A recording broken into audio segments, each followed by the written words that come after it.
Hello, everyone. Welcome to another episode of Military Transition Wellness, the podcast dedicated exclusively to those transitioning from military service.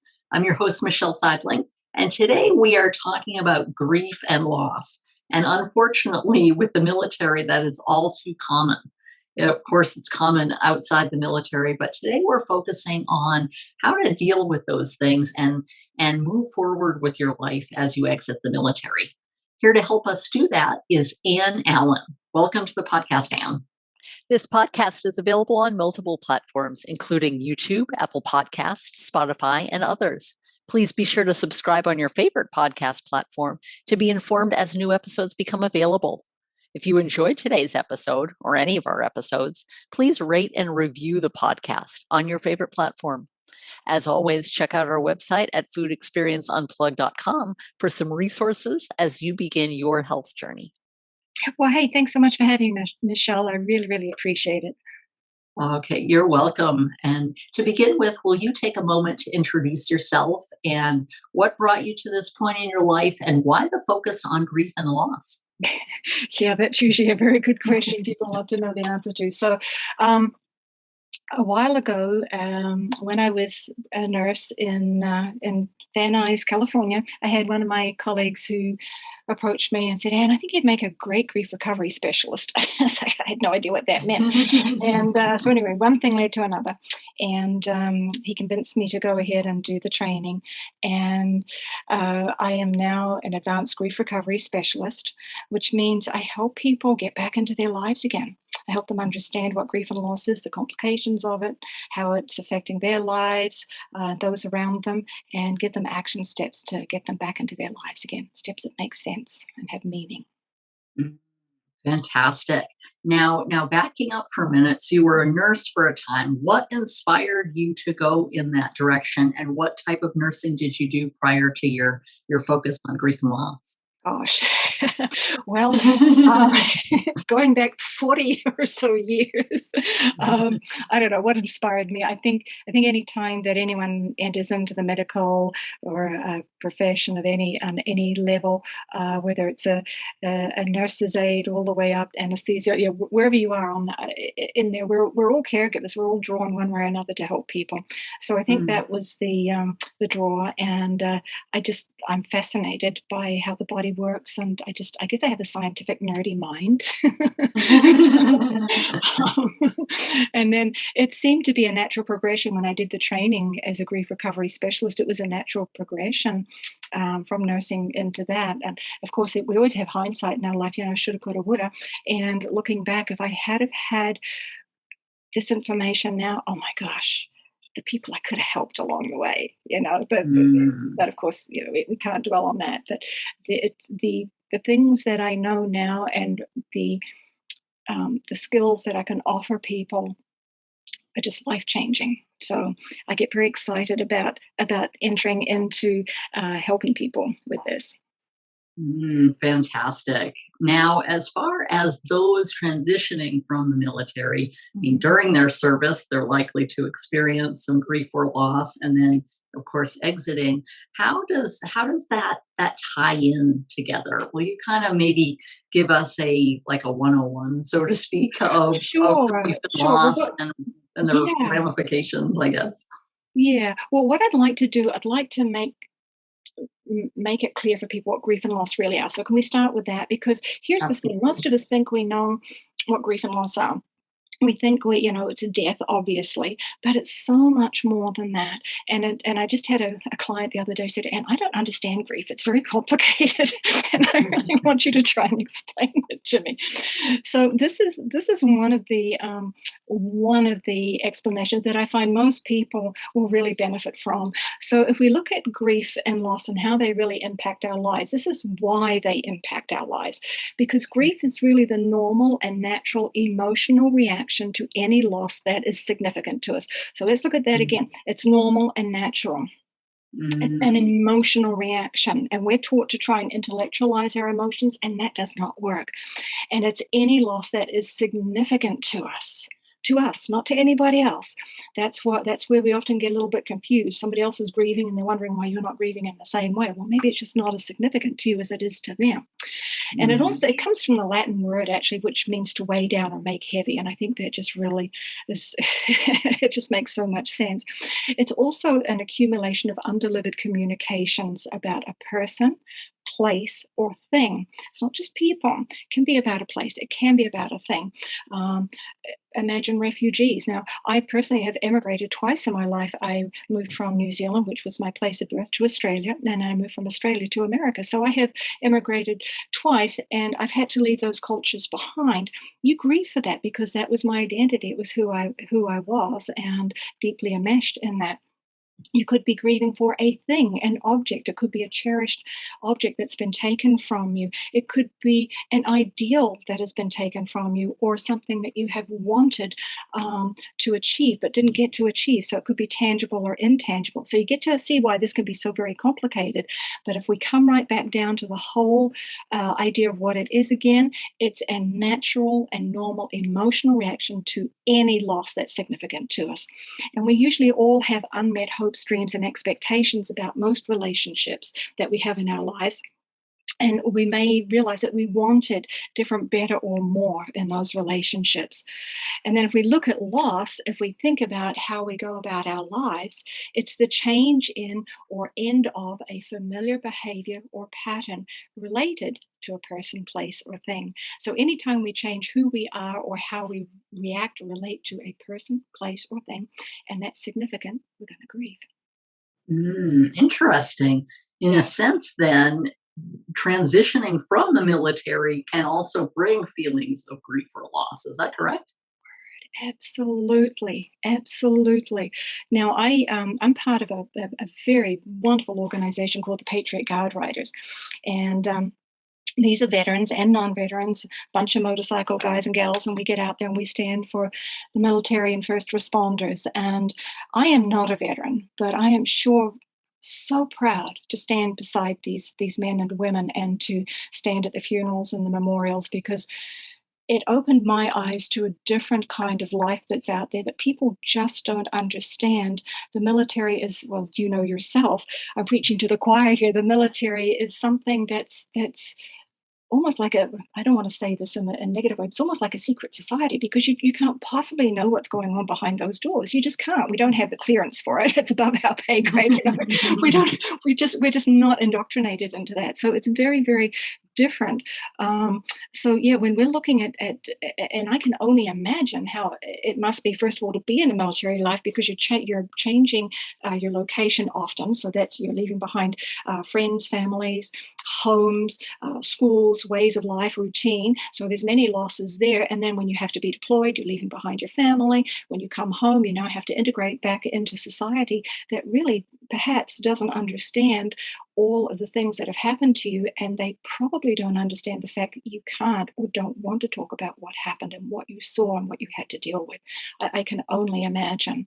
So transitioning back from a military lifestyle into civilian comes at a great cost to a lot of people. And I'm going to get a little heavy here, and I'm sure you're very aware of it, but there's over 22 veterans who take their lives each day in this country.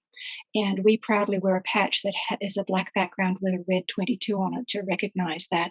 Now, that number is coming down, but what is so sad is that the percentage in people who have suicidal ideation, who actually go ahead and commit suicide, veterans are 22% plus more likely to commit suicide because of whatever pain it is they're carrying. And this is the thing that they come back from, with those unseen scars and the pain that they don't know how to deal with. And that's what makes it so hard for them to transition. I mean, I don't want to talk about the atrocities that we're all aware of the possibilities of things from a civilian point of view, but you, of course, have a totally different point of view, as do the members coming back from service or inactive service. So to deal with something that we don't even have any exposure to, we are only guessing And if we happen to be in a relationship with someone who is an active duty member or who's come back, of course, we're going to see it a lot closer up, and we're going to be privy to a lot more things.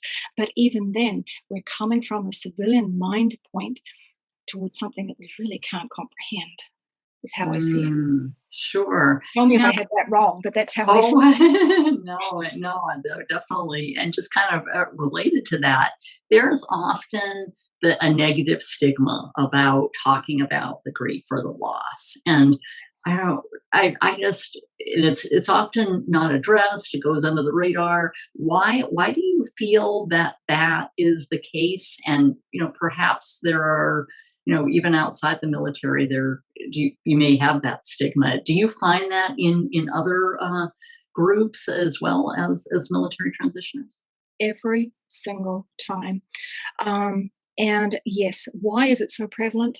Because we don't know what to do.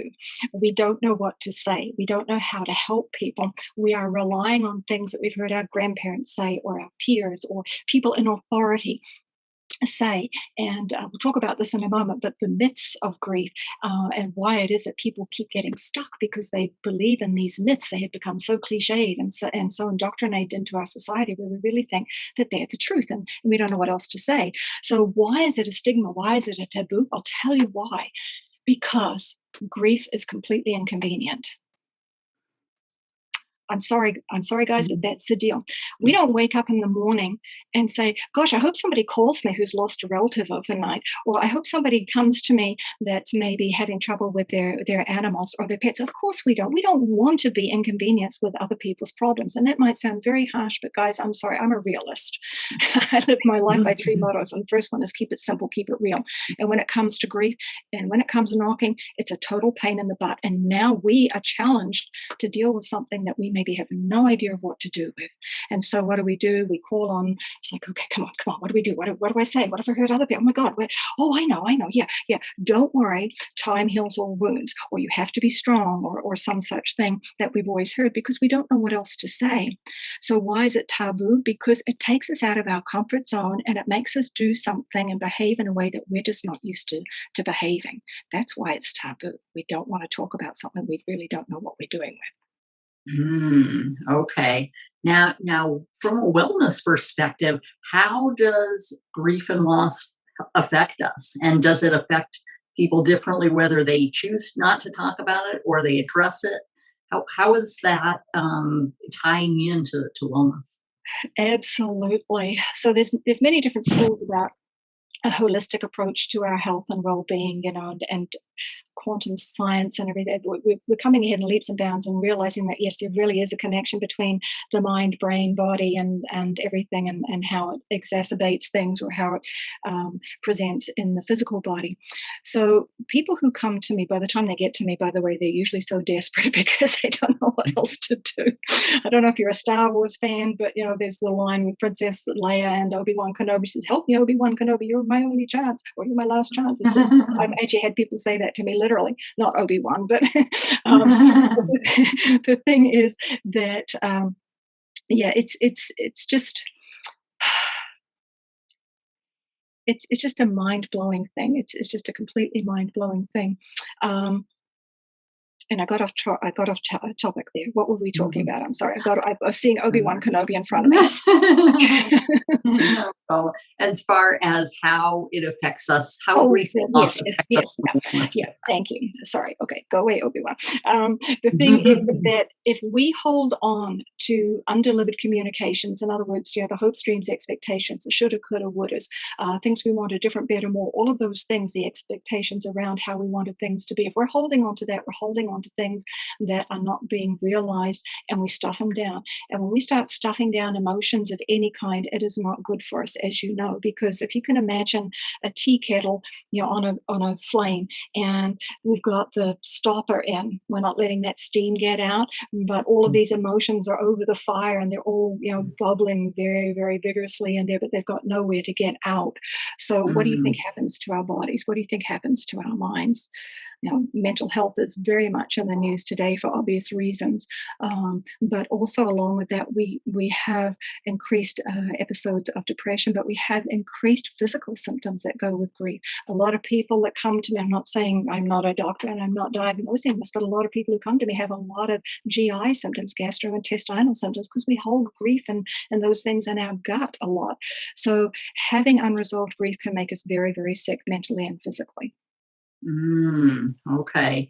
But thankfully, there are people like you as well as other professionals to really start healing and start moving forward in life. Now, in terms of that, how even during the transition process, it's not often talked about. They don't ask, okay, have you suffered any grief or loss? Okay, we'll go over it and talk to Anne. And then if you haven't, then, the rest of you go somewhere else. How is that, I guess, how does it come to the forefront in order to be addressed? I think you bring up a beautiful question. And what you've just described, again, in my civilian perspective, I think that's like a debriefing or something, right? When you come back, you kind of ask things to see where you are and what your perspective is.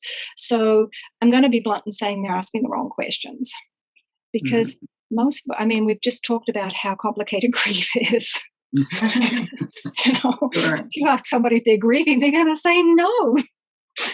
Because first of all, it's a label. Secondly, as we've just discovered, it's something that's taboo and people don't want to talk about.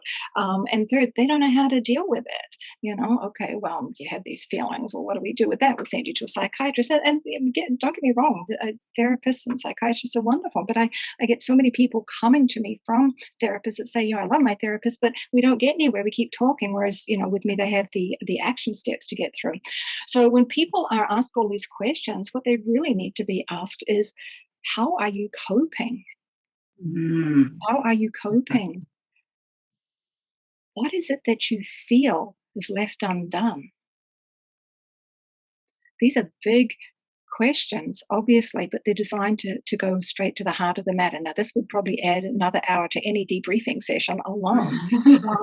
I'm not telling the military how to do their work. Please don't get me wrong. I don't want to be, I don't want to have generals knocking on my door and stuff. But no, we have to be asking the right questions. We have to be asking them, how do you feel about yourself right now? How do you see yourself fitting back into society? What are the main struggles that you're having at night? What's keeping you awake? What is preventing you from showing up? How do you feel about going back and spending normal time with your spouse and your children or your pets? We have to be asking them the normalcy of their life.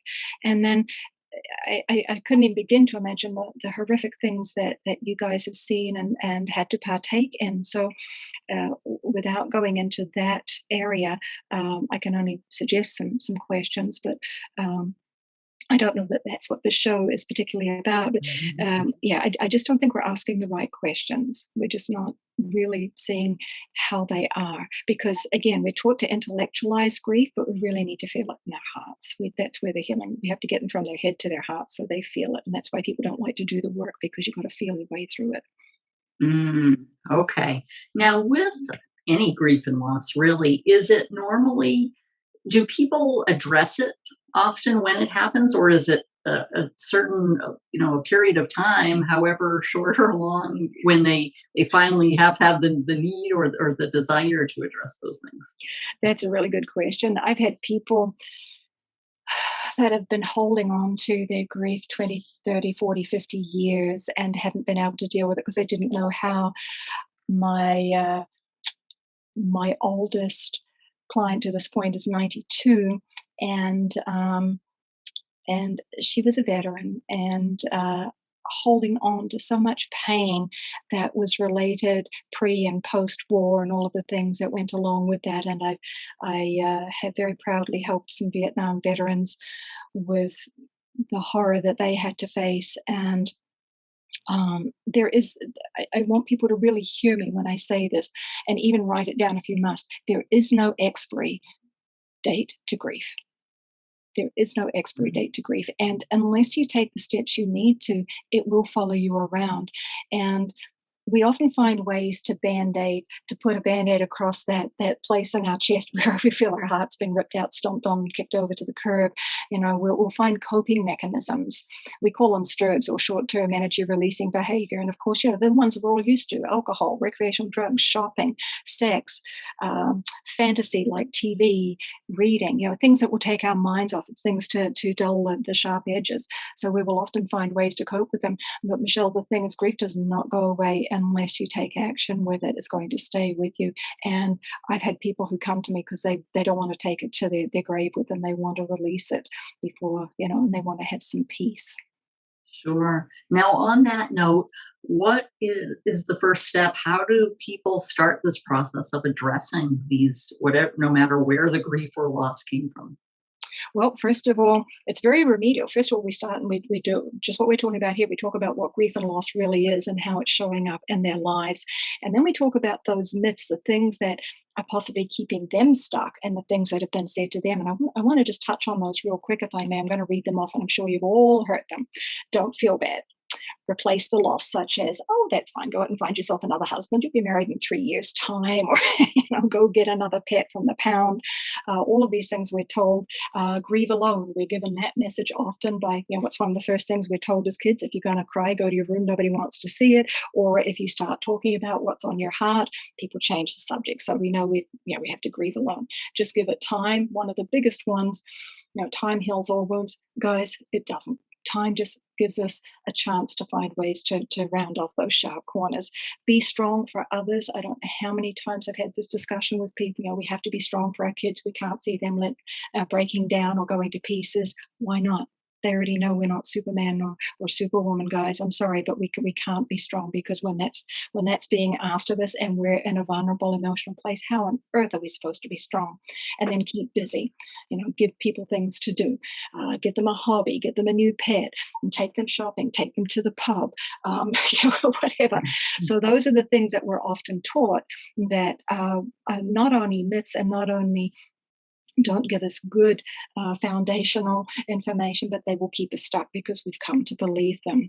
And then we go into finding out what grief and loss they've really had in their lives. And there's a very, very simple tool that we use, which to this day, after nearly 14 years of doing this, I still get excited because it's so easy. But it astounds people when we figure out just how much loss they've had in their lives. And then they get to choose one that they really want to work on, and we go further into it from there. We get really deep. And that's why a lot of people don't like to do the work. And I spend time talking with them at length before we even start the work. It's not that there's anything weird or crazy about it. It's just because we are going to go there emotionally, and I can guarantee you're not going to hurt any more than what you are right now. You just have to commit yourself to the work. That's all. Okay. Now, do you have some examples of those who have gone through that process and the beautiful, wonderful life that hopefully they, once they work out that grief and loss and know how to deal with it, that they can have? Yeah, yes, I do, and thank you. Because one of my clients the other day, I like to do a check-in when we finished our final session, and she was telling me, my mum came over and we spent hours together. And it was really nice. And she didn't criticize me. And I didn't react to her the way that I did. Now, this might not seem like a big deal, but we're talking about somebody here whose mom had completely shifted her whole idea of what life was, should be. I mean, completely sabotaged her childhood and her adulthood. And so now they have a chance at having a relationship again. I'll give you some examples. A lot of people realize that they now have a recognition that what they've been taught is hurtful, more hurtful rather than helpful. They realize that their grief has literally been holding them prisoner. And that's a really, really big thing, because people don't realize. And they also don't realize that grief is exhausting. We put so much effort into trying to keep it suppressed. It's absolutely exhausting. Some other people have said, you don't have to feel so much pain. It helps you to identify your feelings, feeling better about themselves. This is a really big one. Being able to forgive. And if they couldn't forgive, then being able to acknowledge. And this is so wonderful when I see people finally being able to forgive someone if they choose to. It's their choice. And if they can't, then I show them how they can acknowledge them and the things that have happened to them and not let that hurt them anymore. And that is an incredible thing right there that I love to see. It's just life changing for so many people. Most people will actually say, well, I feel I have closure now. I can move on with my life. So there's many, many different ways that people will actually benefit. And because everyone comes to me for a different reason, but they're all coming because they're in pain. Sure, absolutely. Well, the good news is that there's resolution from the pain, Yes. and Yes, talking there with is. someone Yes, like there is. you or your associates. Fantastic. Well, as we wrap up, any words of wisdom, any takeaways for those transitioning from military service or thinking about it on how to address if they have any situations of grief or loss, how to come to resolution with those? Great, great question. Thank you. So it's what we can realistically do, right? We don't wake up in the morning and think, oh, I'm going to just tackle this all head on. Sometimes we have to break things down. So I tell people, like I said, keep it simple, keep it real. First of all, please, please, please hear me when I tell you, please, with all of my heart, I ask you to believe this. You are not broken. Your spirit might be and your heart might be, but you are not broken. You're grieving. You've had loss that people couldn't even begin to imagine. I can't even begin to imagine, but from what I've heard from these brave women and men, please understand you are not broken. You must believe me at all costs. Meet yourself where you are. Okay? You're here. You're right here. I can't even imagine what's going on in your mind. It may be something that happened recently to you in a deployment. It could have been something that happened before you even joined up into the military. But here's the deal: there's going to be pain around it. There's going to be a lot of pain around it, and a lot of people aren't going to understand that pain. And remember, a lot of pain comes from wanting things that are different, better, more. All the hopes, dreams, and expectations that haven't been realized, things that you haven't been able to express in a safe way. Please be kind and gentle to yourself. I know that's not necessarily the whole military ideal. Certainly not. I probably watched too many movies. I don't know. But from what I can tell, that doesn't seem to be a message that you guys are given. So please be kind and gentle to yourself, okay? You matter more than you could ever possibly know. Be realistic. This is your life. This is where you're at. Is this loss preventing you from fully showing up and engaging in your life? Is it stopping you from enjoying your life? Is it stopping others from being able to live their lives around you? Do you need help? Because most of us are taught, we are taught that we have to be strong. And we are taught that if we're strong, we suck it up and we get on with it. And okay, that's great. There's a certain amount of resilience that we have to have as humans. But people get that confused with strength and being strong emotionally. Because I'm going to tell you, people, oh, Anne, you're so strong. No, I'm just a survivor like everybody else. I found a way to put one foot in front of the other. I found a way that I can pull back from society and not be exposed to them on the days that I'm just not coping so well. I am not a super being. Very few people that I've met are, unless they have a cape and glasses and they go off into a telephone booth or something. I don't know. But, the thing is that we're supposed to be strong. I'm going to tell you, I myself, I've had suicidal ideations. I have. And when I reached the age of 60, I'm now 63, nearly, 63. I have to stop and think. I sat and I thought to myself, and it wasn't that I was going to harm myself or anything, but I really did stop and think, what is my purpose of being here? I'm just taking up space kind of thing. And I'm sharing this with people because to look at me, you wouldn't think that I was maybe suicidal, right? Okay, I have been. And I'm going to tell you, most people at some time in their lives have thought about that. Being strong is not about sucking that up. Being strong is looking at that, facing it, and being kind and gentle and realizing, you might need to have a different perspective on that end, because if you don't really believe in this, you're not going to be here for much longer. So be real. Do you need help? And if you do, reach out. And that's the hardest thing. to reach out. It's really hard. I understand that. Absolutely, it is. And on that note, how can people get in contact with you if they choose to reach out? I am really old fashioned. I just want you to pick up the phone and call me.